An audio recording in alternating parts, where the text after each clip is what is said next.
Muy bien, pues el día de hoy vamos a estudiar en la palabra de Dios y muy a propósito con el texto que hemos estado meditando la semana pasada y acerca de que nosotros no podemos hacer nada para ganar la salvación. Bueno, vamos a hablar un poco acerca de la ley y esa ley que habla en la Biblia, bueno, pues es una ley eterna que nos permite tener vida. Y antes, en los tiempos del Antiguo Testamento, pues ustedes se acordarán que había muchos preceptos y muchas costumbres que le permitían a la gente pues estar cerca de Dios. Pero ahora, en estos tiempos, pues sabemos que es por gracia y es por fe. Es lo que nos han enseñado, es lo que nos sabemos de memoria, que ahora ya estamos en el tiempo de la gracia. Pero no necesariamente sabemos qué significa vivir en la gracia y sabemos que ahora no tenemos que ganar el cielo a través de obras, sino a través de la fe y recibir la gracia de parte de Dios. Sin embargo, sabemos que antes, cuando la gente cometía una falta, lo más seguro era que muriera apedreado, que fuera expulsado del campamento del Señor. Había como muchas reglas y decimos, bueno, ahora pues qué bueno, ¿verdad? Que al primer error no me apedrean en la vía pública o ni me expulsan del campamento de la ciudad, ni me cae un rayo, ¿verdad? Pero a veces tenemos dudas acerca de qué significa vivir en la gracia o vivir en la ley. Y les voy a pedir que por favor me acompañen a Génesis 12, versículo 2 y 3. Vamos a leer en la versión Reina Valera de 1960.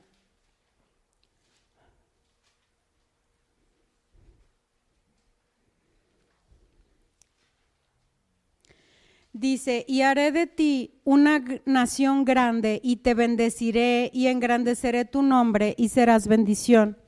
Bendeciré a los que te bendijeren, a los que te maldijeren maldeciré y serán benditas en ti todas las familias de la tierra. Este es un pacto que el Señor hace con Abraham. A lo largo de la Biblia nosotros podemos ver que Dios hace distintos pactos con distintas personas y todo la historia de la gracia empieza aquí con Abraham, que le hace un pacto, le hace una promesa y esta promesa se cumple a través de Jesús, cuando su descendencia, que es Jesús, le permite bendecir a toda la humanidad, no solamente al pueblo de Israel. Y además de los 7 pactos que habla la Biblia, de manera paralela, pues hay leyes que van acorde a cada uno de esos pactos que el Señor hace. ¿Qué es una ley divina? Es un sistema por el cual Dios muestra e instruye su voluntad y administra los asuntos de este mundo. El Señor es el mayor administrador de su creación y entonces para cada dispensación, para cada tiempo, el Señor ha hecho distintas leyes. Nosotros estamos muy acostumbrados a conocer la ley de Moisés o la ley del pecado que leemos en Romanos, pero hay otras leyes, está la ley del Edén, está la ley de los patriarcas, está la ley eterna, está la ley natural, hay muchas leyes de las cuales nos habla la Biblia. En particular, bueno, para darles un ejemplo, cuando Caín mata a Abel, ahí todavía no había sido dada la ley de Moisés. Todavía no estaba escrito en piedra en el monte Sinaí, no matarás. Sin embargo, estuvo mal que Caín matara a su hermano. ¿Por qué? Porque era la ley eterna de Dios, que estaba funcionando para ese periodo de tiempo. ¿Sí? Entonces, nosotros vemos que con Abraham, bueno, se hace un pacto, y si ustedes saben un poquito la historia, se hace un pacto y bueno, tiene a su hijo y luego su hijo tiene unos gemelos y uno de los gemelos tiene a 12 hijos, bueno, 13 si contamos a Dina, y luego se van a Egipto. Y entonces allá en Egipto duran 4 siglos Yo casi les puedo asegurar que ninguno de los que estamos aquí sabemos a ciencia cierta cómo era la sociedad hace 400 años. Hace 400 años, cuando eran los años 1600, yo no sé decirles si ya había tacos al pastor. Yo no sé qué era la música que se escuchaba, yo no les sé decir a ciencia cierta cómo eran los libros, cómo eran los textos que se leían aquí en Guadalajara o al menos en esta zona. Entonces, si los israelitas duraron 400 años de esclavos en Egipto, ¿usted cree que se van a acordar cómo era vivir en Canaán, cómo era ser libre, cómo era tener sus miles de cabezas de ganado como las tenía Abraham? ¿Qué era ser un comerciante? No sabían, ni siquiera sabían qué se comía en la tierra prometida. Entonces el Señor hace una nueva ley, porque la ley de la era de los patriarcas, y Abraham, Isaac y Jacob, pues ya no funciona para ellos. ¿Por qué? Porque no conocían ese sistema de vida. Entonces el Señor hace una nueva ley que los condujera al pacto que había hecho hace muchos años con Abraham, que le enseñara a Israel a vivir en bendición en lo que llegaba a la tierra prometida, que le diera una identidad al pueblo, que dejaran de ser esclavos y se convirtieran en hijos de Dios, que los unificara y los caracterizara, los identificara como una nación, como el pueblo de Dios. Eran preceptos que el Señor había diseñado para gobernar todas las esferas de su vida, no solamente las áreas espirituales. Esta ley les iba a permitir conocer a Dios y relacionarse con Él. Fíjense bien, la ley no era una cárcel opresora, no era así como para todo no, era una rejita de protección. ¿Quién de ustedes ha caminado por un techo que no tiene rejita? Y dices, ay, siento que me voy al vacío. Pero si está la rejita, aunque tú no te agarres, te sientes más seguro. Si alguna vez han cruzado un puente colgante de los que están entre una montaña y la otra, es un puentecito bien delgadito. Pero si tiene dos cuerditas al lado, ya sientes como que, ay, voy a cruzar bien padre al otro lado. Pero si no están las cuerditas, dices, yo no me subo porque me voy a caer. Entonces, así debemos nosotros de entender un poco la ley de Moisés, ¿sale? El principio fundamental, sin embargo, de la ley de Moisés era llevar a la gente de alguna manera a Cristo. Obviamente no lo iban a conocer en ese momento, pero fue como un tutor, como una guía para un día poder llegar a la historia de Cristo. El Señor entonces hace un pacto ahora con ellos y les dice, si me obedeces te va a ir bien y si no me obedeces te va a ir mal, pero todo acuérdense que es una preparación para llevar al pueblo a Cristo. Y entonces Dios les da los 10 mandamientos, que es lo que nosotros conocemos, pero en realidad a lo largo de toda la Torá hay 613 mandamientos. Los 10 son los que ya conocemos y que se conocen también como la ley moral. También está la ley social o de los juicios y ahí vemos la ley del levirato, no sé si se acuerdan, que si un hombre fallecía y dejaba viuda sin hijos a la mujer, pues el hermano se tenía que casar con ella, lo vemos en la historia de Ruth.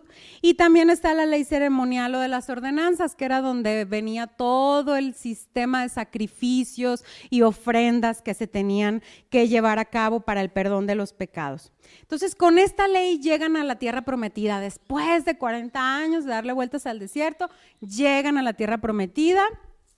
Josué les dice, pues Moisés fallece, Josué les dice, escoge pues la vida, porque yo y mi casa serviremos al Señor, cruzan el Jordán, se caen las murallas de Jericó, y entonces empieza el tiempo de los jueces, y hay un juez bueno y uno malo, y claman, se rebelan, vuelven a obedecer, el Señor los vuelve a librar.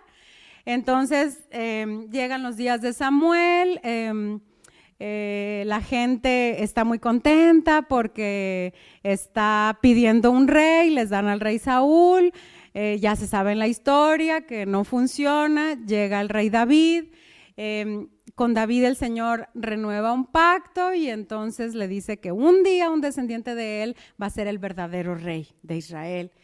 Y entonces David, entre muchos otros hijos, tiene a Salomón, le hereda el reino. A Salomón empieza muy bien y luego, como dicen mis hijos, se les pudre el tamal ahí en la historia y se divide el reino. Y entonces está el reino de Judá, que digamos que tiene reyes más o menos buenos. Está el reino de Israel, que tiene puros reyes malos. Y entonces el Señor dice, ¿y mi ley? ¿Y mi pacto? No, que si te portabas bien te iba a ir bien y si te portabas mal te iba a ir mal, pues ¿qué onda? Y entonces el Señor dice, hasta aquí. Y entonces el reino de Israel es llevado cautivo por los asirios y unos años después, unos más o menos 100 años después, el reino de Judá es llevado cautivo hacia Babilonia, que esa es la parte con la que estamos más familiarizados, y entonces el pueblo de Israel vuelve a clamar, oh sí, nos portaremos bien, seremos buenos, se libera al pueblo, se reconstruye la ciudad, se reconstruye el muro, ahí con la ayuda de Esther, Esdras, Nehemías y algunos ahí, llegan los últimos profetas y entonces se empiezan a escribir libros y se compilan un montón de libros que nosotros conocemos como Antiguo Testamento, pero el pueblo de Israel lo conoce como el Tanaj. Y después hay 400 años de silencio, Dios parece que murió, que se olvidó, que cayó, que enmuteció y por fin con el Tanaj en la mano y mirando para todos lados, llegamos a los días de Jesús, cuando Jesús nace en esta tierra. Y entonces está el pueblo de Israel esperando aquella promesa de Abraham y esperando aquel hijo de David que algún día iba a ser el verdadero rey de Israel, que lo sacara de la opresión que sus mismos pecados habían provocado. Entonces, bueno, ellos tienen el Tanaj, que es para nosotros el Antiguo Testamento, pero para ellos las escrituras que ellos leían, pues es eso, es lo mismo, solo que están acomodados los libros de manera diferente. Acompáñenme a Mateo 5, 17 y 18, por favor. En la NTV, el versículo 17, Mateo 5, 17, dice, está hablando Jesús al inicio de su ministerio. No malinterpreten la razón por la cual he venido. No vine para abolir la ley de Moisés o los escritos de los profetas. Con eso se está refiriendo al Tanaj. Al contrario, vine para cumplir sus propósitos. Les digo la verdad, hasta que desaparezcan el cielo y la tierra, no desaparecerá ni el más mínimo detalle de la ley de Dios hasta que su propósito se cumpla. Eso lo dice Jesús al inicio de su ministerio. Yo vine a cumplir la ley. Y luego, por favor, vayamos rápidamente a Lucas 24, 44.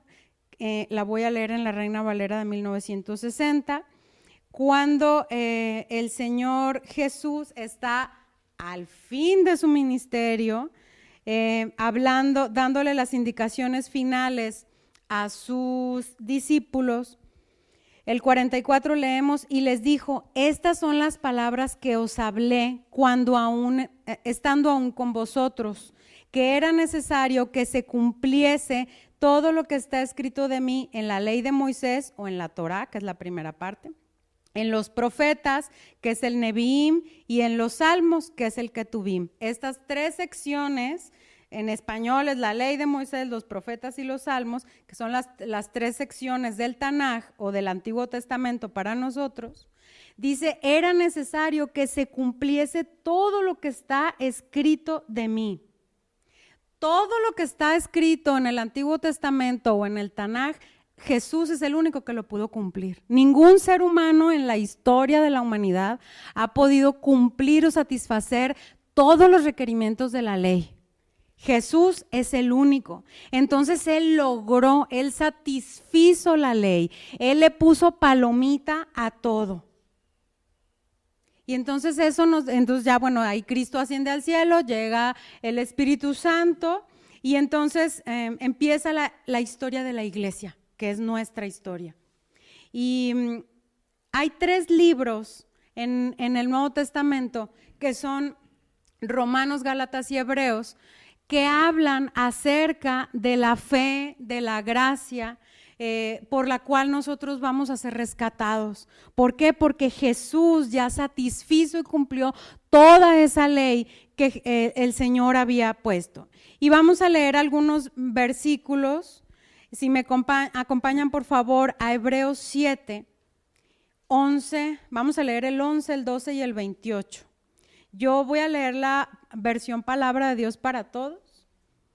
En el versículo 11 dice: la ley se entregó al pueblo bajo el sacerdocio de Leví, pero la gente no se podía perfeccionar espiritualmente por medio de ese sacerdocio. Era necesario que apareciera otro sacerdocio, pero no como el de Aarón, sino como el que tiene Melquisedec. Cuando cambia el sacerdocio, cambia también la ley, dice el 12. Y nos vamos a brincar al 28. La ley establece sacerdotes humanos con las mismas debilidades que la gente, pero después de dar la ley, Dios hizo la promesa de nombrar como sumo sacerdote a su Hijo, quien fue hecho perfecto para siempre a través del sufrimiento, es decir, a través de la muerte de cruz, a través de la crucifixión. Entonces aquí estamos viendo que Jesús nunca pecó, Él cumplió la ley en su totalidad. Los sacerdotes de la tribu de Leví, acuérdense que incluso tenían que ofrecer sacrificios por sí mismos, así de, Señor, primero perdóname a mí, y ya que estaban purificados, entonces sacrificaban para el pueblo, para que el pueblo recibiera el perdón. Y entonces, bueno, vemos que entramos a otra dispensación. Luego vamos a ir al capítulo 8 de Hebreos.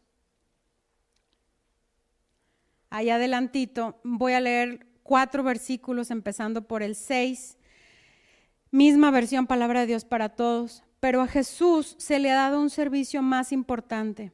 Asimismo también el nuevo pacto que Él trajo es más grande que el anterior, porque se basa en mejores promesas. El 7.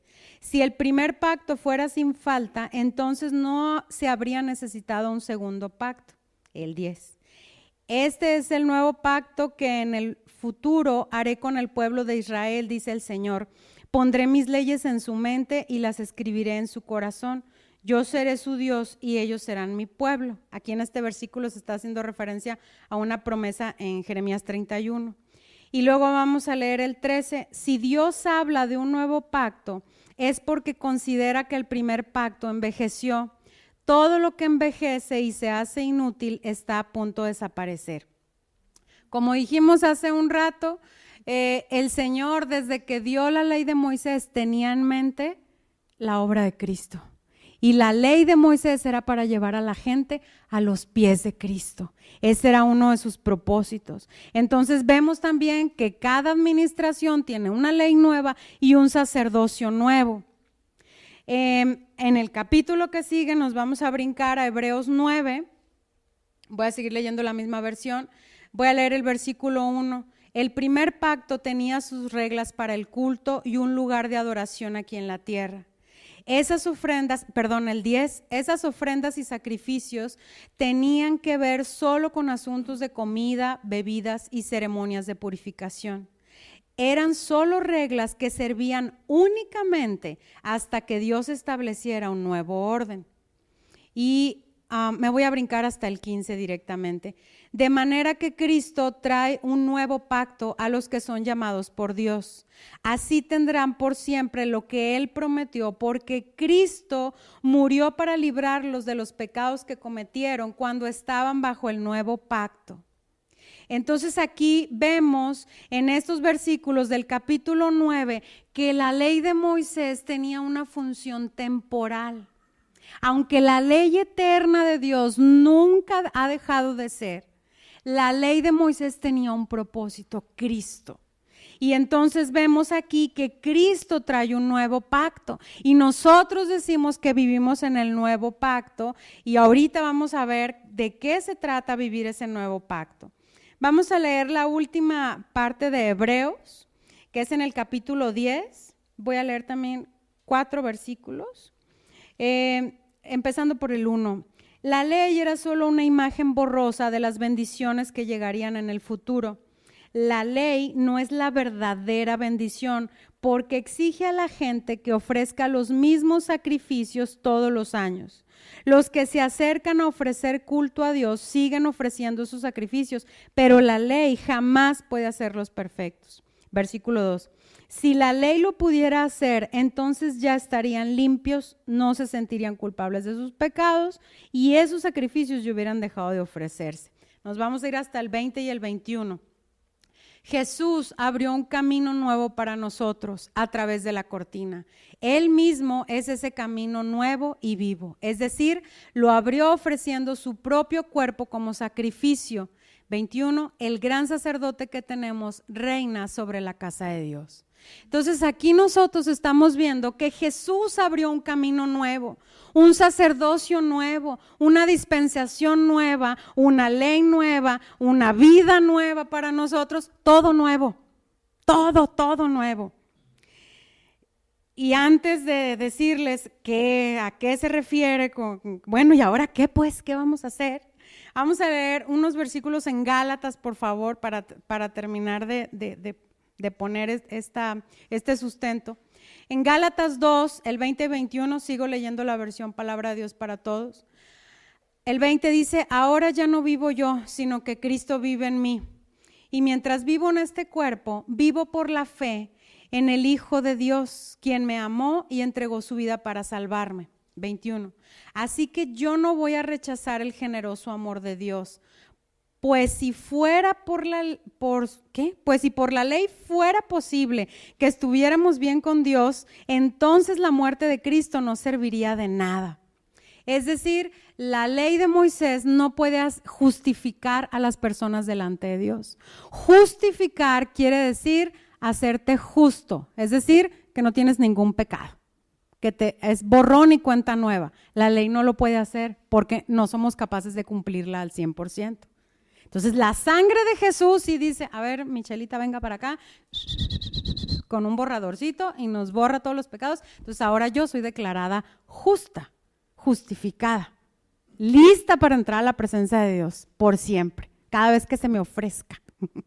Entonces, aquí dice que si la ley hiciera posible que estuviéramos bien con Dios, entonces la muerte de Cristo no serviría para nada, pero como sabemos que la ley no lo puede hacer, nosotros necesitamos a Cristo todos los días de nuestra vida. Luego vamos a ver en Gálatas 3, allá adelantito, Gálatas 3, 5, voy a leer 5 versículos. Primero el versículo 5. ¿Acaso Dios les da el Espíritu por cumplir la ley? ¿Acaso Dios hace milagros entre ustedes porque cumplen la ley? Dios les da el Espíritu y hace milagros porque escucharon la buena noticia de salvación y creyeron en ella. Antes de seguir leyendo, fíjense bien, el apóstol Pablo le está escribiendo a los Gálatas porque había unas personas que se llamaban los judaizantes que le decían a la gente que no era judía para recibir la gracia de Cristo. Primero tienes que cumplir la ley de Moisés como nosotros los judíos y entonces luego vas a poder disfrutar de las bendiciones de Cristo. Y Pablo les dice, pero por supuesto que no. Si una persona es de cualquier nacionalidad, puede ir directamente con Cristo sin hacer parada técnica en el judaísmo. ¿Sí? Entonces, así como tú y como yo, que no venimos normalmente la mayoría del judaísmo directamente, podemos ir directamente con Cristo. Entonces, por eso Pablo les está diciendo, Dios les da el Espíritu y hace milagros porque escucharon la buena noticia de salvación y creyeron en ella. No le hagan caso a los judaizantes. Vamos a leer el versículo 6. Así Abraham creyó a Dios, quien tomó en cuenta la fe de Abraham y lo aprobó. Algunas otras versiones dicen lo justificó. Es decir, Abraham no tuvo que primero satisfacer la ley de Moisés, porque ni existía, sino ir directamente con el Señor. Por eso nosotros somos hijos de Abraham, ¿sí? Porque somos hijos por fe. Luego vamos a leer en el versículo 19. Entonces, ¿para qué se hizo la ley? Les explica Pablo a los Gálatas. La ley fue dada después para mostrar las maldades que hace la gente contra la voluntad de Dios. La ley era válida hasta el momento en que llegara aquella descendencia que iba a recibir la promesa. Los ángeles le dieron la ley a Moisés, quien sirvió de mediador. Es decir, la ley puso en evidencia el pecado de la gente para que se dieran cuenta que necesitaban a Dios. Pero la ley era válida hasta que llegara Cristo. voy a leer del 23 al 25 ahora. Antes de llegar esta fe, la ley nos custodiaba como a prisioneros. No tuvimos libertad sino hasta que la fe fue revelada. Por eso la ley era nuestro guardián hasta que llegó Cristo. El resultado es que estamos aprobados o justificados a través de la fe. Ahora que ha llegado la fe, ya no necesitamos que la ley sea nuestro guardián. Entonces vemos que aquí la Biblia es bien clara y nos dice que la ley fue válida hasta que llegara Cristo. Dios le hizo la promesa a Abraham hasta que llegara Cristo. La ley es un tutor. No sé si alguno de ustedes ha puesto una enredadera en su casa. Y son unas plantas que necesitan primero un palito hasta que la enredadera se levanta y se pega a la reja o a la barda o al árbol que quieres que se prenda. Entonces ese tutor se llama tutor porque es como un maestro que te guía a la meta que debes de llegar. Entonces así la ley de Moisés es un tutor, una guía o un maestro hasta que llegamos a la vida en Cristo, que es la meta definitiva. Dice otro versículo, el fin de la ley es Cristo, es decir, el objetivo de la ley es Cristo Jesús en nosotros. Y dice aquí que ahora que ha llegado la fe, ya no necesitamos que la ley sea nuestro guardián, en el versículo 25 de Gálatas 3. Entonces, cuando nosotros leemos esto, decimos, como los peces de Nemo cuando por fin se escapan de la pecera y caen en bolsitas al mar, ¿y ahora qué? ¿Esto qué quiere decir para nosotros que vivimos en pleno 5:21? Y se los quiero explicar contestando 4 preguntas. La primera pregunta sería, ¿entonces ya no le debo hacer caso al Antiguo Testamento o qué? Porque mucha gente eso es lo que ha enseñado, pero quiero que por favor me acompañen a Romanos 15:4. Estas preguntas que yo voy a formular y que nos surgen y que voy a contestar, hay muchos versículos en la Biblia que hablan de estos temas, pero vamos a leer un versículo 2 solamente para tocar el tema. Romanos 15:4 lo voy a leer en la Reina Valera de 1960. Dice, porque las cosas que se escribieron antes para nuestra enseñanza se escribieron, a fin de que por la paciencia y la consolación de las Escrituras tengamos esperanza. Ajá, entonces sí tenemos que considerar el Antiguo Testamento porque son cosas que se escribieron para nuestra enseñanza, para nuestro provecho, para guiarnos como un tutor a los pies de Cristo, porque levante la mano quien tiene todas sus áreas de su vida rendidas a los pies de Cristo. Yo no, unas sí y la verdad es que otras no. Entonces aún necesito aprender del Antiguo Testamento para que esas enseñanzas que se escribieron, dice, para mí, me lleven a los pies de Cristo. Dice, por la consolación de las Escrituras tengamos esperanza. Yo siempre a la gente que le comparto de la Escritura, me dicen, es que no sé ni por dónde leer la Biblia. Obviamente les hablo del Evangelio de Juan, porque habla acerca de la salvación, de la obra de Cristo, pero les digo, lee los Salmos. ¿Por qué los Salmos? Porque los Salmos son de las cosas más humanas que hay en la Biblia. Señor, me siento solo, ya no veo lo duro sino lo tupido, estoy triste, me atacan, pero tú eres fiel. Pero tú eres mi pastor y nada me faltará. Entonces, los Salmos siempre tienen como la parte A y B. Él siento que muero, pero luego me da fe porque veo las características de Dios y la naturaleza de Dios. Y entonces conozco más a Dios. Entonces, acuérdense también que en la Escritura, en el Nuevo Testamento, cuando Pablo, cuando Pedro, cuando el mismo Jesús habla y dice, y las Escrituras dicen, ¿de qué están hablando ellos? Del Tanaj, del Antiguo Testamento. Porque obviamente, si Pablo apenas estaba escribiendo la carta a los Gálatas, pues todavía no estaba compilada la Biblia. Entonces, cada vez que Jesús, que Pedro, que Pablo, que alguno de los otros autores del Nuevo Testamento dicen, y leemos en las Escrituras, se refieren al Tanaj, al Antiguo Testamento.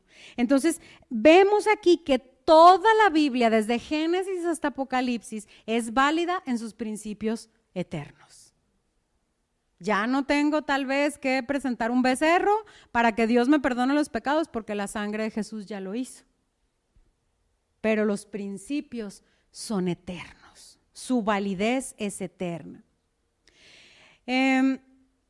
Cada vez que nosotros leemos el Antiguo Testamento, nosotros tenemos que buscar el hilito de la historia que nos lleva a Cristo. Si a ustedes han visto algunas películas, a veces el principio de la película no tiene nada que ver con el final, pero ya que la vuelves a ver dices, mira, esto lo dijo por esto, y con este diálogo o en esta escena se sabe que por allá al final de la película se va a resolver el tema, y entonces puedes encontrar el hilo de la historia. Cada vez que leemos Génesis, Jeremías, los Salmos, Primera de Samuel, el libro que estamos leyendo del Antiguo Testamento, debemos de buscar a Cristo entre las líneas, y van a ver que en todo el Tanaj está Cristo representado. Entonces esa es la primera pregunta. ¿Ya no debo considerar el Antiguo Testamento? Sí, sí lo debo considerar, porque las cosas ahí escritas son para mi enseñanza. La segunda pregunta, que es casi la que más me preguntan, es, ¿esto quiere decir que ahora estoy sin ley? ¿Estoy en anarquía porque ya no estoy sujeto a la ley de Moisés?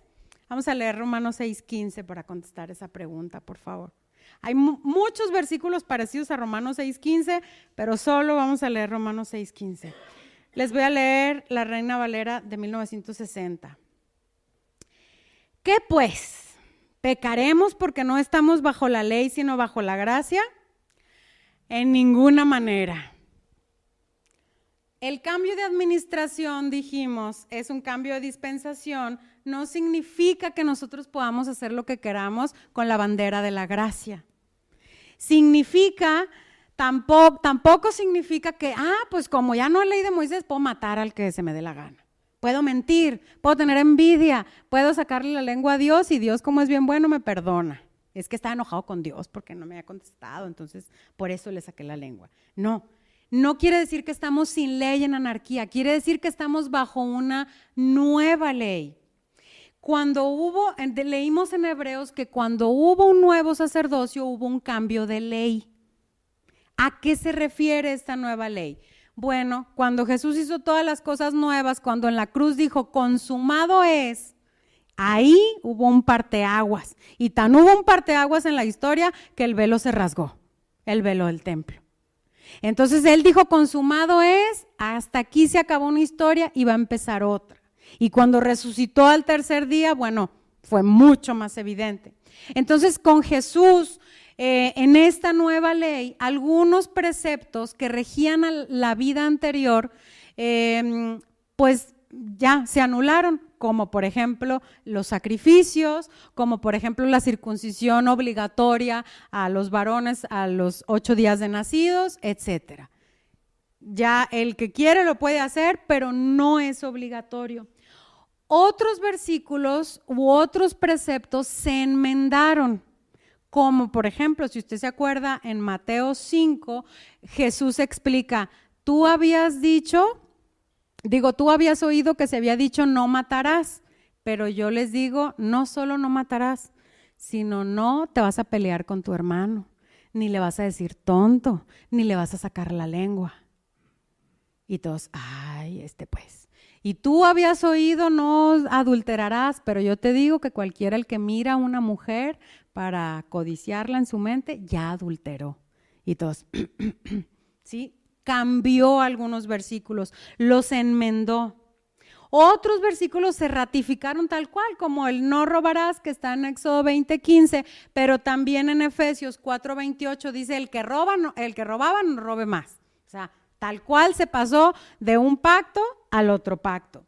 Y se añadieron algunos nuevos, como por ejemplo en Efesios 4:11, donde están las indicaciones de los ministerios, ¿sí? Entonces vemos que hay una reestructura, hay una nueva ley. Nunca en el tiempo de Dios estamos en anarquía y sin ley.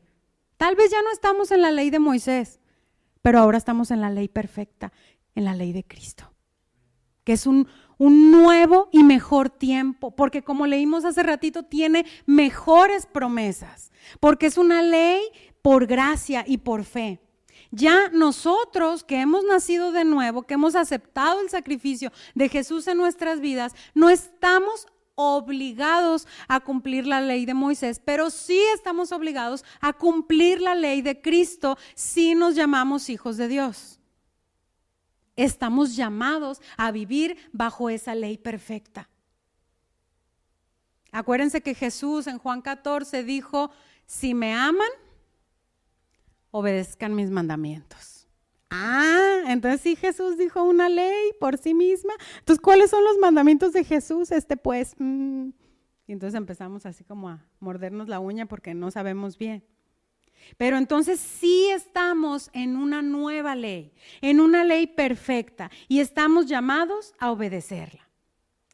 La otra pregunta entonces que sigue a continuación es, entonces, ¿cuál es el criterio de esa nueva ley?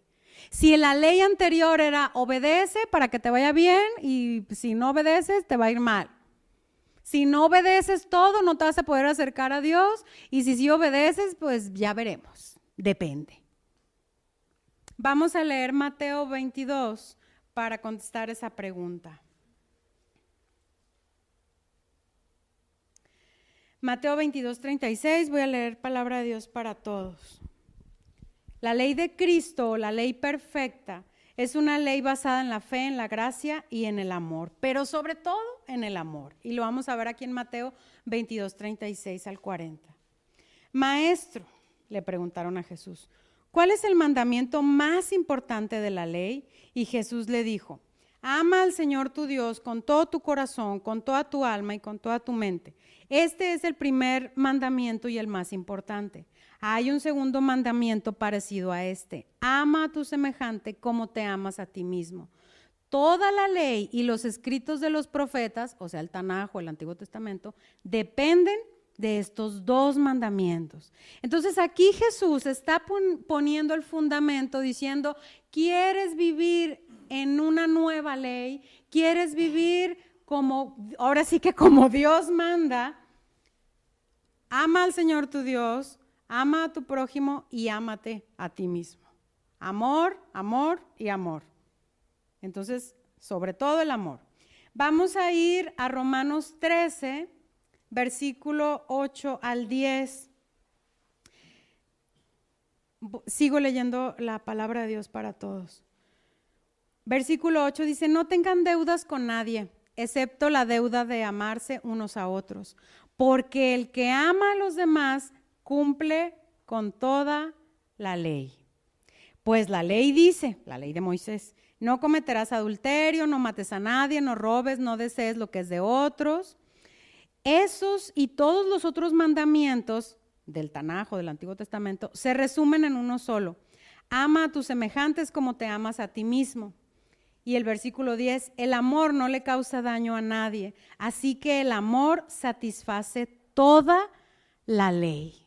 Es decir, el que ama cumple la ley. Entonces, aquí estamos viendo que la Biblia dice que tenemos una deuda por pagar, que es amar. Si no amamos, no satisfacemos ni cumplimos la ley. Si nuestra meta es cumplir la ley de Cristo, el amor debe ser nuestro eje principal. Para no ser como los fariseos. Ese era el pleito, voy a decir, que tenía Jesús con los fariseos. Ellos se sabían la ley de Moisés, pero al tiro. Se sabían los versículos y los preceptos así, pero no amaban. Les importaba más. Dice que debes de tener, voy a inventar, 3 centímetros el manto que te cuelgue de un lado y del otro lado que te debe de 1 nomás. Pero no les importaba el paralítico que tenía ahí muchísimos años. Es que debes de orar y te debes inclinar y te debes de lavar las manos. Están reglas de la ley. Y otras que ellos habían inventado, no nada más las de la ley. Unas que, y se me hace bien ponerle aquí, le ponían otras más reglas, pero no les importaba si había una mujer enferma, si había un ciego. Entonces, por eso Jesús decía, sí, mucha ley, y sí, yo cumplo la ley, pero no amas. Y el que ama ha cumplido la ley. Por eso Jesús, volviendo a los enmiendos que él hacía, les decía también en Mateo 5, la famosa del ojo por ojo y el diente por diente, que viene en el Antiguo Testamento. Pero Jesús les dice, yo les digo que no, que si te dan un golpe en una mejilla, da la otra. Si te piden, da. Y si te dicen, llévame 1 kilómetro o 1 milla, llévale 2. Nada de que ojo por ojo y diente por diente. Ay, Señor, pero no es justo y no se vale. Y mira, y pataleamos y nos quejamos porque queremos que nuestros derechos se hagan válidos. Y dice Jesús, no, aquí qué derechos ni qué nada. Misericordia, amor, ante todo. Pero es que fue un abuso, fue algo muy terrible. Amor, dije, casi se me figura que nos va a decir el Señor Jesús. Que amor, si fuera el Señor de Jalisco, ¿cómo diría? Que amor sabe. Entonces, fíjense bien, en la ley de Moisés no había que pensar, no había que amar, no había que tener fe, no, nada, obedece. Con amor o sin amor, si tú cumplías los preceptos, ya estabas del otro lado. Con fe o sin fe, si hacías paso A, paso B, paso C, que te decía la ley de Moisés, ya estabas del otro lado sin pensar, en automático. Pero en la ley de Cristo hay que pensar, hay que orar, hay que discernir para tomar una decisión, pero sobre todo hay que amar. Fíjense bien, el creyente del siglo XXI, bueno, desde el siglo I, del 1 al 21, está operando bajo una ley más elevada, con un estándar más elevado. Si la ley de Moisés había puesto el estándar en 1 metro y ni así la podíamos cumplir, llegó Jesús, tumbó ese metro y dijo, no, ahora 2 metros. Ese es el estándar ahora. La ley perfecta, la ley de Cristo, tiene un estándar más alto que la ley de Moisés porque está basado en el amor. Nuestro objetivo al cumplir la ley de Cristo, la ley perfecta, es amar a Dios, amar al prójimo y amarnos a nosotros mismos. Y así como que, bueno, pues, y vamos a ir al multicitado 1 Corintios 13, que habla del amor, para ver esos versículos con otros ojos, porque siempre los usamos para las bodas y los usamos cuando es 14 de febrero y muy romántico 1 Corintios 13. Para los temas de matrimonios también, pero es para todos, solteros o casados, chicos y grandes, gordos y flacos. Versículo 1. Sigo leyendo palabra de Dios para todos. Si yo puedo hablar varios idiomas humanos e incluso idiomas de ángeles, pero no tengo amor, soy como un metal que resuena o una campanilla que repica. Yo puedo tener el don de profetizar y conocer todos los secretos de Dios. También puedo tener todo el conocimiento y tener una fe que mueva montañas, pero si no tengo amor, no soy nada. Puedo entregar todo lo que tengo para ayudar a los demás, hasta ofrecer mi cuerpo para que lo quemen, pero si no tengo amor, eso no sirve de nada. ¿Por qué dice la Biblia que no sirve de nada? Con las palabras de Jesús a nuestras espaldas como sustento, sabemos que aquí lo que importa para Dios es la motivación. ¿Qué hay en mi corazón? ¿Por qué estoy haciendo tal o cual cosa? ¿Por qué estoy tomando ciertas decisiones? Sin el amor como cimiento, como veíamos ahorita en el ejemplo de los fariseos, pues el hacer no servía. Si hubiera servido hacer, Jesús le hubiera aplaudido a los fariseos. ¡Qué bárbaro! ¡Felicidades! ¡Qué bien te sabes la ley de Moisés! ¡Bravo! Todos denle un aplauso a los fariseos. Pero no, porque Jesús dijo, ¿de qué te sirve tener el don de profetizar y conocer los secretos de Dios si no hay amor? Sin el amor como cimiento, solo se queda en obras, en presunción, en orgullo. Entonces el nuevo pacto tiene un estándar más alto porque fíjense bien, es más fácil que te digan como robot. Tienes que guardar el Shabbat. Tienes que dar tus diezmos de todo lo que produzcas o ganes. Tienes que hacer tus vestidos de esta tela. Tienes que sembrar un año esto y otro esto y no sembrar todos los años lo mismo porque vas a echar a perder la tierra. Y como robotito, hacerlo. Es más fácil, no tienes que pensar, ni siquiera te tiene que caer bien la persona que tienes sentada al lado de ti. A ver, ¿a quién tienen sentados al lado? ¿Les cae bien la persona al lado de ustedes? Entonces, en la ley de Moisés no importaba si amabas o no amabas, si tenías fe o no. Solamente había que obedecer como robotito, pero el Señor dice, no, hay que amar. El Señor Jesús en el nuevo pacto nos sube el estándar. Entonces, si nosotros decimos, bueno, pues es que yo tengo muchos ingresos, pero si no amo a la gente con la que vivo, no estoy cumpliendo la ley, porque leímos en Romanos, el que ama es el que cumple la ley. Si yo hablo 3 idiomas, pero le saco la lengua al que me ofende, ya no cumplo la ley de Moisés. Si tengo unos dones y habilidades muy buenos en mi trabajo, pero llego a mi casa y me enojo con todos y les grito, ya no estoy cumpliendo la ley. Si yo soy muy bueno para tal o cual cosa, pero soy muy impaciente, ya no estoy cumpliendo la ley porque no amo a la persona a la que le perdí la paciencia. ¿De qué me sirve saberme 200 versículos de memoria si duro 2 meses peleado con alguien? Es que no sabes lo que me hizo. Y muy en ello me sé 200 versículos de memoria, pero estoy peleado, no amo. Si estoy peleada con alguien, no amo. Para algunos seguir las reglas y las tradiciones es mucho más fácil que amar, que esforzarme por amar. Entonces por eso vuelven a la ley, vuelven al legalismo, vuelven a la tradición, vuelven a la manipulación.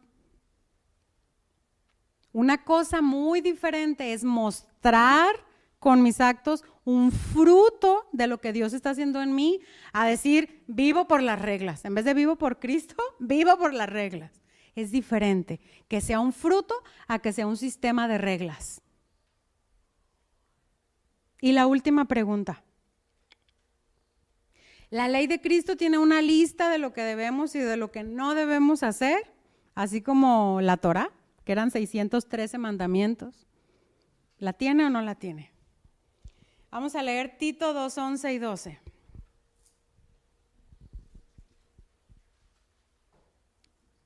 Les voy a leer la Nueva Traducción Viviente.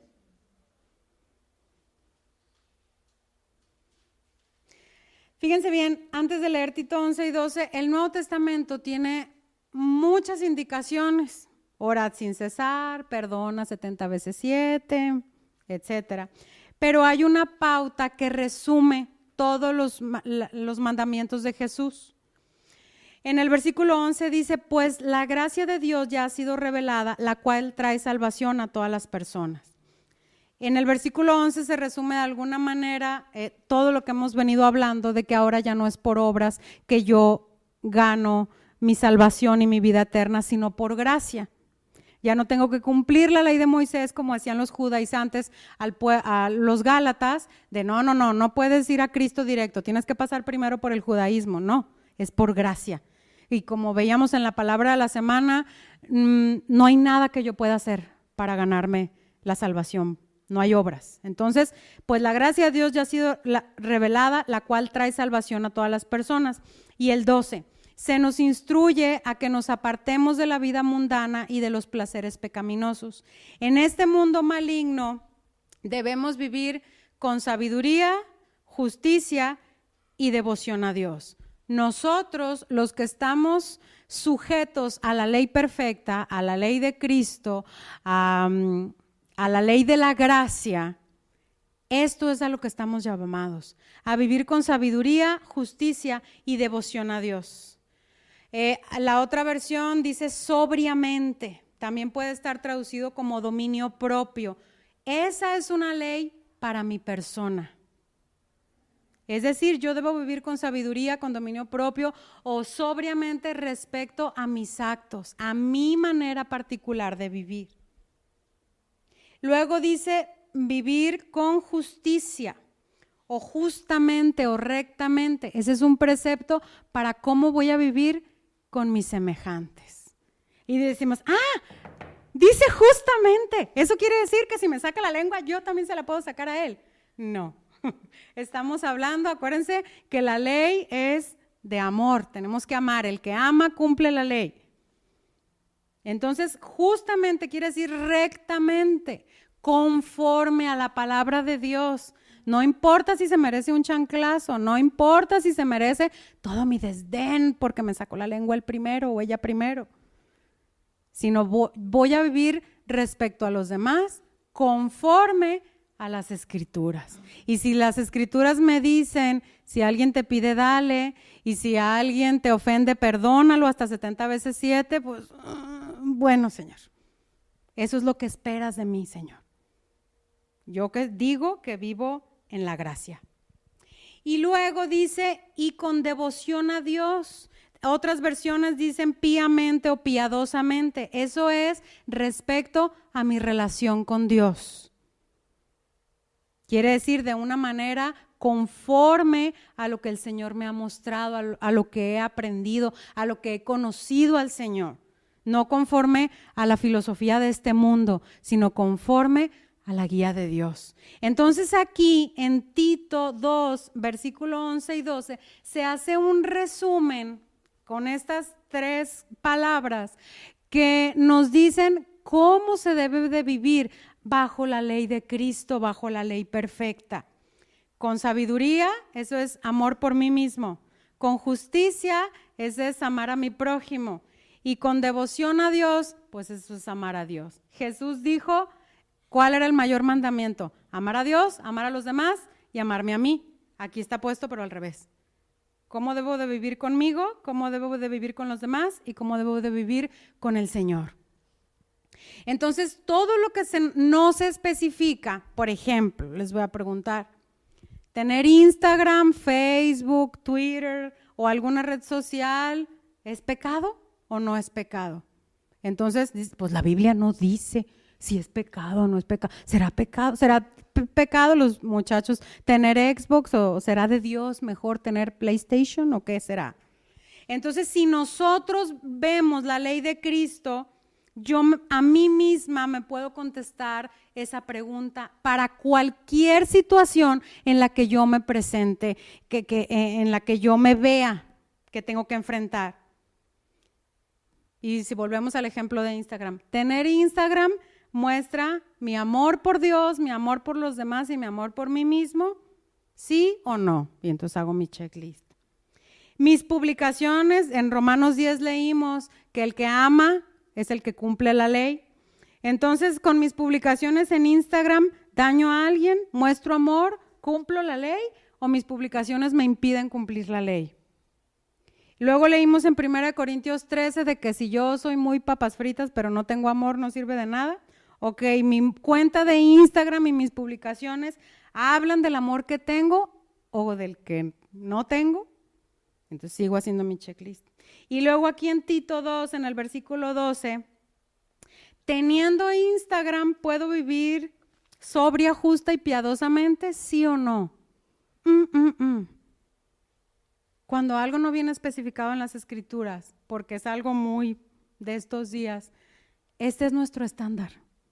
El amor, la sabiduría, la rectitud hacia los demás, el amor a Dios, el amor hacia mí mismo. Nosotros estamos llamados a vivir en la ley de Cristo. Nosotros estamos llamados a no ser como robotitos y obedecer por obedecer lo que dice la ley de Moisés. Nosotros estamos llamados a desarrollar un discernimiento espiritual y decir, ok, para esto que quiero hacer, voy a ver si cumplo con la ley de Cristo. Número 1, ¿amo o no amo con esto que estoy haciendo? Si yo manejo muy despacito, ¿estoy mostrando mi amor por los demás? Si yo manejo muy, muy rápido, ¿estoy mostrando mi amor por los demás? ¿Cuántos de aquí aspiran a ser fariseos?